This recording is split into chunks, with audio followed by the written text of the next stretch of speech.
চাও না আমার কাছে অমায়িক সুন্দর লাগে। অমায়িক সুন্দর ব্যাপারটা কি আবার? অমায়িক সুন্দর হলো অতুলনীয় সুন্দর, এমন সুন্দর যেটা আগে কখনো দেখিনি। তুমি আগে কখনো দেখো নাই। তোমাকে দেখছি এত সুন্দর লাল শাড়িতে। হয়েছে, তুমি আমাকে তোমার চোখে অনেক যত্ন নিয়ে দেখো, তাই না? স্বাভাবিকটা বলো, পৃথিবীতে 700 কোটি মানুষ, আর আমার জন্য পড়লা তুমি, কার যত্ন নিবো তাহলে? তুমি আমাকে অনেক ভালোবাসো, তাই না? আমি নিজেকে যতটা ভালোবাসি ঠিক একটা ম্যাচের কাছে সমান বেশি তোমাকে ভালোবাসি। এই গেট রেখে তুমি কি করতেছো এখানে? আর এটা খুলছো কেন? তুমি জানো না আমার রেস্টুরেন্টের একটা আকর্ষণ আছে, তুমি এটা খুলছো কেন? স্যার ওই গরম লাগতেছিল অনেক, আর চুলকায় প্রচুর। 2 মিনিট একটু বসে আমি চাইতেছি। তোমার রেস্ট নেওয়ার জন্য এই জবটা আমি দিছি, আর ঘাম না জমালে ঢাকা শহর কেউ টাকা দেয়? টাকা কামানো খুব কঠিন। মানে এটা তাড়াতাড়ি পড়ো, যাও গেটে যাও।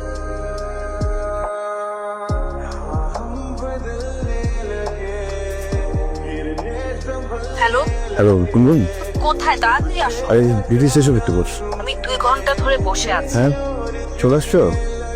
আচ্ছা ঠিক আছে তাহলে বসো, আমি আসতেছি। আরে বাহ, গুনগুন দেখি গুনগুন করে গান গাচ্ছে। গুনগুন করে গাইছিলাম না, মনে মনে গাইছিলাম। দেরি করছো কেন? 3 মিনিট লেট করতে আছে, রাগ করতে হবে না।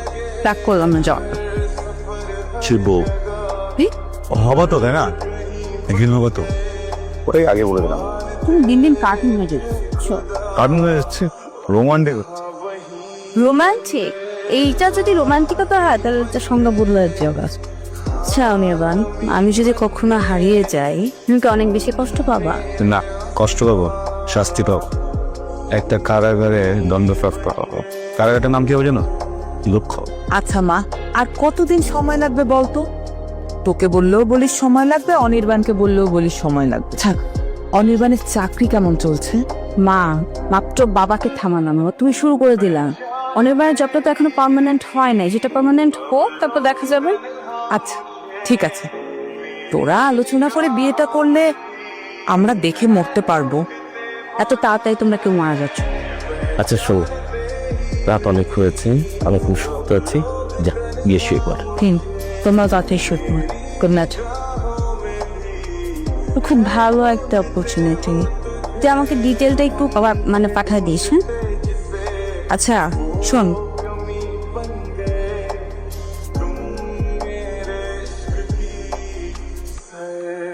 তুই আমাকে জাস্ট ওই ডিটেলটা পাঠিয়ে দিলে আমি সিভিটা ড্রপ করে দিচ্ছি। হ্যাঁ ওকে, না না অসুবিধা নেই, বাট থ্যাংক ইউ। এত সময় ধরে ওয়েটিং। গুনগুন কি জানে না ওর সাথে কথা বলতে না পারলে আমার অস্থির লাগে? আমি ওর উপরে এত পজিটিভ কেন? ওকে ওকে, পরে আবার ফোন দিচ্ছি। হ্যাঁ বাই। গুনগুন, তুমি না মেজাজটাই খারাপ করে দিচ্ছ।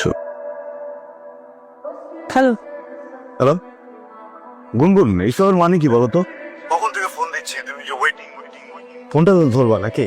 আরে আমার একটা ফ্রেন্ডের সাথে কথা বলতেছিলাম, দেখতেছি নাই তো ওয়েটিং এ ছিল। অবশ্যই কথা বলতে পারো, কিন্তু আমি যে ফোনটা দিচ্ছি এটা তো দেখতেছো, এতবার ফোন দিচ্ছি, ফোনটা ধরবো না?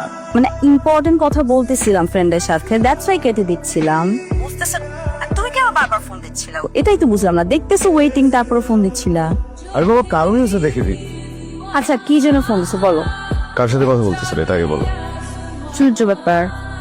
আচ্ছা ওই যে জুয়েল আছে না আমার ফ্রেন্ড, যেটা অস্ট্রেলিয়াতে থাকতো, হ্যাঁ ওর সাথে কেন কথা বলতেছো তুমি? মানে ওর সাথে কথা বলার কি দরকার আমাকে একটু বলো। তোমার সবকিছু তো আমি করি, তোমার পার্সোনাল যা কোনো কিছু লাগে সবকিছু আমি দিতেছি, তোমার বাজার থেকে শুরু করে সবকিছু আমি করতেছি, কোনো কিছু তো বাদ দিচ্ছি না। তাহলে কেন তোমার একটা ফ্রেন্ড মেনটেন করতে হবে? তবে এমন একটা ছেলে, যে ছেলেটার অলরেডি ব্যাড রেকর্ড আছে, যে ছেলেটা অলরেডি তোমার মেসেঞ্জারে আজে বাজে টেক্সট করছিল, ওটা আমি দেখছি, তুমি আমাকে বলছো যখন তুমি ব্লক করে দিছো, ওই ছেলে কেন ফোন দিবে? তুমি কেন কথা বলছো ছেলের সাথে? আমি ওকে অনেক আগে একটা মানে কাজের ব্যাপারে ফোন করছিলাম, মানে আমি আমার জবটা সুইচ করতে চাচ্ছিলাম, তো আমি ওকে বলছিলাম যদি কোনো ভালো জব অপরচুনিটি থাকে ওকে জন্য জানাই। না, প্রয়োজন নাই, কোনো প্রয়োজন তো আমি দেখতেছি না। ওই তো অনেক গার্লফ্রেন্ডের কথা বলতে পারে, যে অনেক গার্লফ্রেন্ডকে বয়ফ্রেন্ড হচ্ছে অ্যাটেনশন দেয় না, গার্লফ্রেন্ডদেরকে সাপোর্ট করেন। আমি তো অনেক সাপোর্টিভ, দরকার নাই তো এমন একটা ছেলের সাথে কথা বলার যে আমার আনকমফোর্টেবল করে বারবার। তো আমি না অনির্বাণ কাজের ব্যাপারে কথা বলতেছিলাম, আমি ওর সাথে গল্প করতেছিলাম না। এটা হচ্ছে প্রথমত। দ্বিতীয়ত হচ্ছে তুমি এভাবে আমার সাথে কথা বলতে পারো না। আমি যেখানে বলতেছি যে আমি কাজের ব্যাপারে কথা বলতেছি, তুমি বারবার একই কথা বলতেছো, জাস্ট ফ্রেন্ড জাস্ট। মানে সরকার হয়ে গেছো, গভর্নমেন্ট না?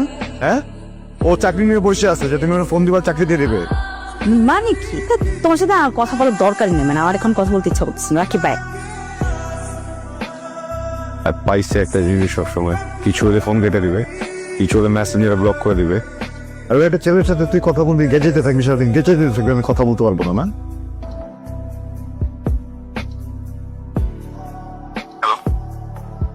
ইয়ান সরি, আমি বেশি বলে ফেলছি, সরি।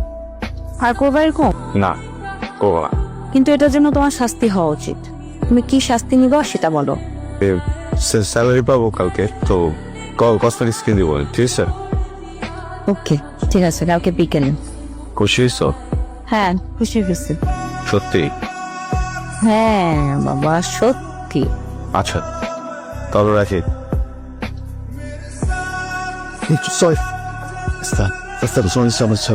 সরি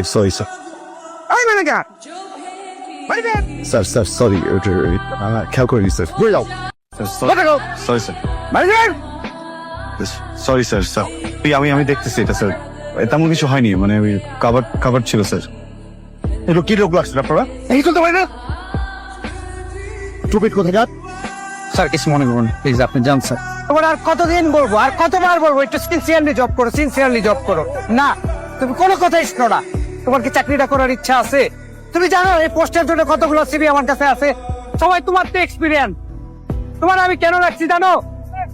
তুমি এই প্রতিদান দিচ্ছ আমাকে। সুন্দর করে ডিউটি করো, গেস্টই আমাদের লক্ষ্মী, কথাটা মাথায় রাখবে। কথায় কথায় সরি, আর সরি শুনতে চাই না। চাকরি করতে ইচ্ছা না করলে বাড়িতে চলে যাও। কি সমস্যা? হ্যাঁ ফোন দিতে কেন বারবার? যেমন এই সময় পারফর্ম করে। অনির্বাণ, বাবা অনেক অসুস্থ হয়ে পড়েছে, একটু ওষুধ আনতে হবে। শোনো, আসলে এই জন্য একটা কথা বলে, মানে মানুষ কোনো কিছু যদি একবার অভ্যাস বানায় ফেলে ওখান থেকে আর বেরোতে পারে না। আমার দোষ হয়েছে, আমি শুরু থেকে